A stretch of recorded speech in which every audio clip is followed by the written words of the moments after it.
Bonjour à tous et bienvenue à Question Auto. Ici James à bord de la Chrysler Pacifica PHEV. Et laissez-moi vous dire une chose, on est loin en titi de ce que papa et grand-papa avaient dans le temps.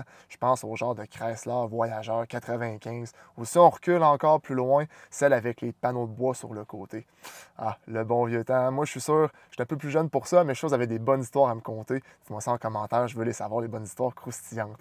Retour dans le présent, Chrysler Pacifica PHEV est là depuis 2017, mais c'est une minivan qui est quand même très à jour. On a un ensemble S, donc on enlève un peu le chrome, on met des accents de noir et ça donne un look très agressif.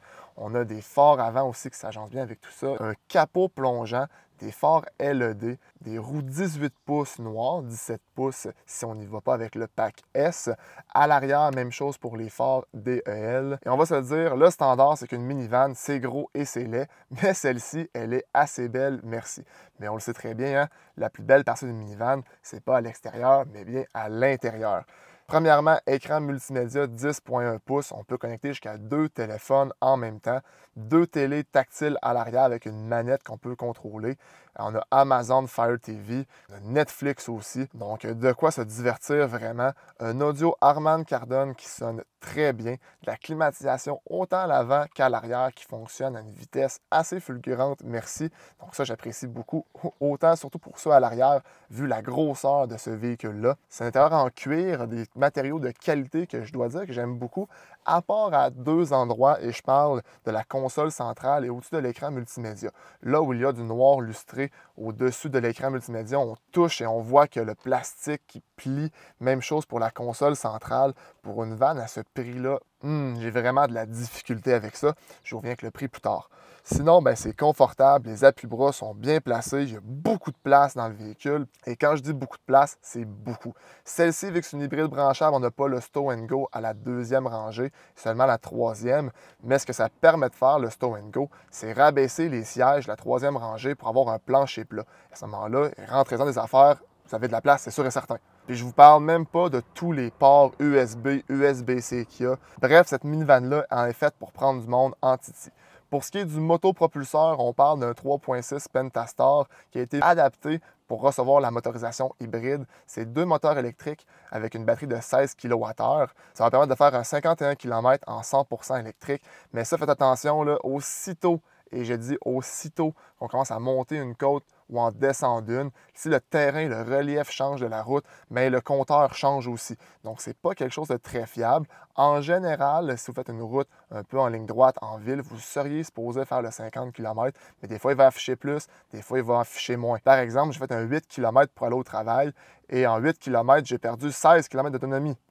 Est-ce que c'est normal? Non, mais je l'ai rattrapé par la suite en revenant parce que je descendais. Faites-y juste pas trop confiance. C'est 260 chevaux au total avec une transmission à variation électrique. Et le 260 chevaux, sans dire qu'on le cherche, il est vraiment limite parce que la grosseur de ce véhicule-là, le poids que ça a aussi, c'est pas top. Ça reste très décent, ça reste un comportement de minivan aussi. En ce qui a trait à la charge, on parle d'environ un 14 heures sur le niveau 1, donc une prise 120 volts. Si on va dans le 240, niveau 2, on parle d'environ un 2 heures. C'est quand même possible de choisir des horaires de charge pour éviter les heures de pointe sur le réseau électrique et éviter que ça coûte plus cher. Le port de charge, ce qui est bizarre, ce que je n'aime vraiment pas, c'est que contrairement à d'autres véhicules hybrides branchables ou même électriques, il ne se barre pas. Quelqu'un peut juste passer, enlever votre chargeur et le laisser là ou partir et votre véhicule ne charge pas. De plus, l'affichage est quand même clair après l'utilisation du véhicule, combien de temps ça va prendre autant sur le niveau 1 que le niveau 2 pour recharger à 100% de son autonomie électrique. La chose que j'aime moins, par exemple, c'est qu'on ne peut pas choisir le mode qu'on veut. On ne peut pas dire « je veux conduire 100% électrique » ou « je veux conduire en mode plus moteur à essence ». C'est vraiment le véhicule qui va choisir pour vous. Il va prendre automatiquement tous les kilomètres électriques et ensuite de ça, embarquer sur le moteur à essence pour le reste du trajet. C'est sûr que ce n'est pas la façon la plus efficace à mon avis parce que sur l'autoroute, j'aimerais plus prendre le moteur à essence, avoir une consommation qui est quand même bien. Et en ville, où est-ce que la consommation d'essence serait plus élevée, prendre mes kilomètres électriques. Pour ce qui est du comportement routier, écoutez, c'est ce qu'on s'entend d'avoir une minivan, rien de plus, rien de moins. La direction est molle, comme on s'y attend, mais on n'a pas à corriger toutes les 2 secondes la direction, même jamais. C'est une direction qui reste quand même précise. La pédale de frein est spongieuse, on s'y habitue après quelques heures de conduite, mais quand même, c'est un petit peu tannant. Et on peut chercher quand même longtemps le freinage régénératif pour que la batterie se recharge.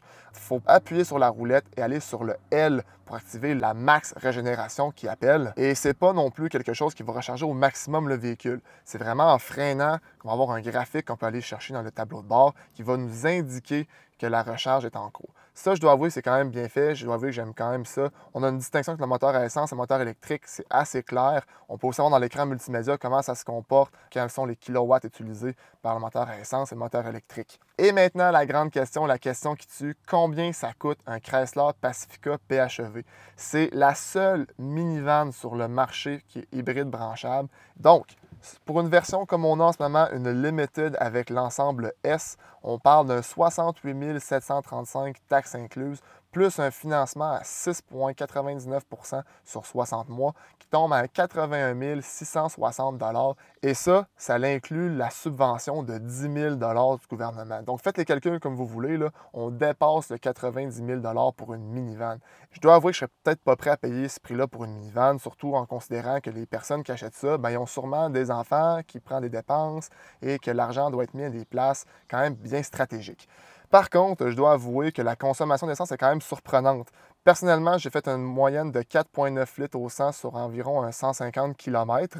J'ai utilisé beaucoup l'autonomie électrique, mais parfois aussi le moteur à essence, qui consomme quand même. On doit parler d'un 10 litres au 100 passé presque 11 si on est seulement sur le moteur à essence et en ville. Dans les points négatifs, les pièces de plastique qui bougent à l'intérieur, c'est inacceptable. Pas de mode pour l'hybride. Et le freinage régénératif, on le cherche. Et quand on l'a trouvé, moi, je trouve que ça ne fait pas une grande différence personnellement. Oui, on le sent, mais pas assez pour dire que ça va recharger le véhicule. Les pneus, c'est dégueulasse. Changez-moi ça, c'est du Nexen. Je le sais que c'est pour la résistance au sol, avoir le plus de kilomètres électriques possible, mais ça colle pas, c'est dégueulasse. Changez-moi ça. Juste aussi une version traction pour la PHEV. J'aimerais ça avoir une version all-wheel drive comme la version conventionnelle à essence. Et c'est cher, et c'est cher, et c'est cher. Je ne paierais pas pour ça, hors de question. Mais j'aime quand même beaucoup de choses de cette minivan-là, dont le confort, la place, l'autonomie électrique, l'audio, le look qui est agressif, la climatisation qui marche assez vite, le système multimédia qui est fonctionnel avec les caméras et dont on a plusieurs applications aussi. Et le 3.6 qui offre une puissance décente, même si j'aurais voulu avoir de quoi de plus similaire à la version conventionnelle à essence avec l'all-wheel drive en plus. Mais bon, qu'est-ce que vous en pensez? Est-ce que vous seriez prêt à payer 81 660 $ pour une minivan comme celle-ci? Dites-moi là en commentaire. Sinon, faites un pouce en l'air, abonnez-vous et moi je vous dis à la prochaine fois à une autre vidéo de questions auto.